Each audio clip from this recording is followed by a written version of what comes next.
Have you ever invited someone into your house just to be nice, and then suddenly they've rearranged the furniture, changed the Netflix password, and you're outside wondering what just happened? Welcome to Africa in the colonial era. And also, welcome to one of the wildest, richest, most diverse collections of short stories ever compiled. Today, we're diving into a book that takes us across the length and breadth of Africa, west, east, north, south, with stories about greed, betrayal, colonial elephants, coffee cart girls, and yes, a man who lost a fortune to a snake. Trust me, you can't make this up.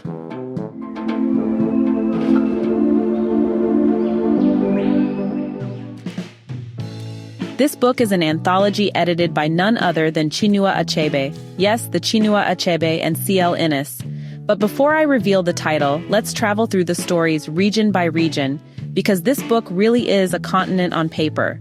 Let's start in West Africa, where scammers were thriving long before the internet. Forget about email fraud. Let me introduce you to Mahmoud Fall, sorry Adra. In Sembeni Ousmane's The False Prophet, Mahmoud decides honesty is overrated and reinvents himself as a holy man. He claims to have studied in Mauritania, becomes an imam, and the villagers shower him with gifts. The guy was basically the original prosperity preacher. He ate to his fill and always asked for the choicest foods. Everything was going great, until Karma, wearing desert boots, showed up. On his way home with his loot, Mahmoud gets robbed by someone even slicker than him. And that's the moral. Don't hustle in God's name unless you want to end up broke. And probably thirsty in the desert. Next up, Ama Ada Idu's Certain Winds from the South. This one is about migration. Sounds familiar, right? Issa and his wife Hawa just had a baby. And like every struggling new dad, Issa thinks, how do I provide? His solution? Head south, where apparently grass cutting pays better. But his mother-in-law isn't buying it. But my son, why must you travel that far just to cut grass? Is there not enough of it all around here? Issa replies, Mama, you know it is not the same. If I did that here, people would think I was mad. But over there, I've heard that not only do they like it, but the government pays you to do it. This story is so real it hurts. Migration dreams, family fears, and tribal snobbery. Issa is like, we're not the ones who cut grass, that's those other northerners. Classic shifting of shame. Then there's The Apprentice by Odin Balogan. Imagine your family were once kings, and now you're working as an apprentice for two squabbling bosses, Omotola and Omotaye, who keep accusing you of stealing each other's techniques. Ogunmola just wants to be unique, but colonialism has other plans. Honestly, the symbolism here slaps. Africa wanting its own path, but everybody pulling it in different directions. The Will of Allah by David Owoyeli is my kind of story. Dark humor. Two thieves, Dogo and Sewell, team up for a robbery. Sewell is religious, Dogo isn't. After stealing a gourd, Dogo thinks it's money, but guess what? It's a snake. And the snake kills them both. Moral of the story? When God says, don't steal, he really means it. Finally, Chinua Achebe's Civil Peace. Jonathan Iwegbu is my hero of optimism. The guy survives the Biafran War, loses almost everything, but still counts blessings like a motivational speaker on steroids. I count it as nothing. Nothing puzzles God. He loses his ex gratia payment to robbers, and what does he say? Let Egg Rasher perish in the flames. This man basically invented toxic positivity, and I love him for it. Now to East Africa, where we meet a certain elephant with real estate ambitions. Jomo Kenyatta's The Gentleman of the Jungle is a savage satire on colonialism. A man lets an elephant stick his trunk in his hut during a storm. Next thing, the elephant evicts him. The Commission of Inquiry, made up of animals, rules in favor of the elephant.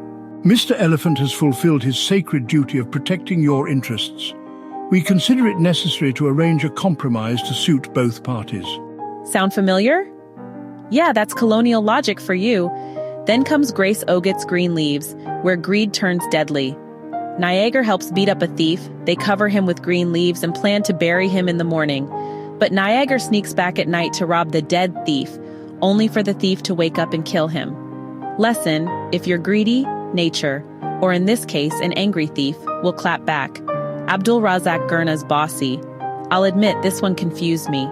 Something about a military coup and a friendship gone wrong. If you figure it out, let me know in the comments. Then there's The Spider's Web by Leonard Kibera. Independence came, promises were made, but for houseboys like Ngotho, Nothing changed except the color of the bosses. Everybody had sworn they were going to build something together. Beyond this, he didn't expect much for himself. He knew that there would always be masters and servants. And then, Mrs. Nyogu, our freedom fighter turned slapper, becomes the new oppressor. Irony at its peak. Finally, Ngugi wa Thiong'o gives us minutes of glory. Beatrice wants to feel important in post-independence Kenya, so she bleaches her skin, straightens her hair, and steals money to glow up. For one glorious night, she's the star. Then the police arrive. This story screams contradictions. African pride on one hand, Western beauty standards on the other. Up north, Alifa Rifat's An Incident in the Gobashi household shows the extremes a mother will go to cover her daughter's pregnancy before the father returns from Libya. The twist hits like a sledgehammer. Then there's Tayeb Salih's A Handful of Dates. This is a masterpiece of subtle heartbreak. A boy idolizes his grandfather until he realizes grandpa's greed ruined Masood, a man who once owned vast lands. He went off to vomit all Masood's date palms he had been eating. That's how disgust feels when innocence dies. And Mohammed El-Basadi's A Conversation from the Third Floor, a prison love story without the romance. A wife yells updates to her jailed husband from the ground. He doesn't even recognize their baby. It's quiet, sad, and powerful. Down south, the drama continues. In B.L. Hanwana's Papa, Snake and I, we learn that hypocrisy is universal. Papa hates the rich neighbor but bullies his own house help. Then the neighbor's dog gets bitten by a snake in Papa's yard, and all hell breaks loose. Nadine Gordimer's The Bridegroom takes us back to apartheid South Africa. A white groom-to-be must choose between his black friends and his racist in-laws. Spoiler, nobody wins. The black man appeared with the folding table and an oil lamp. He went back and forth between the dark and light. That image says it all, the darkness of oppression versus the privilege of whiteness. Ahmed Essop's The Betrayal. Dr. Kamal preaches Gandhi but calls for violence when his position is threatened. Political hypocrisy at its finest. Then there's the psychedelic madness of Dambudzo Marachera's Protista. This story feels like reading a fever dream. Sci-fi, mysticism, existential dread all rolled into one. He becomes a tree, a Protista. Honestly, it's brilliant. Next, The Coffee Cart Girl by Ezekiel Mifaleli. China loves Pinky, a coffee seller during a workers' strike.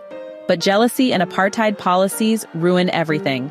Bessie Head's Snapshots of a Wedding. Neo, the arrogant, educated bride, wins the ring over humble Mathata. But Neo's family warns her. Arrogance can burn your marriage faster than cooking oil on an open fire. Finally, Mafika Gwala's Reflections in a Cell.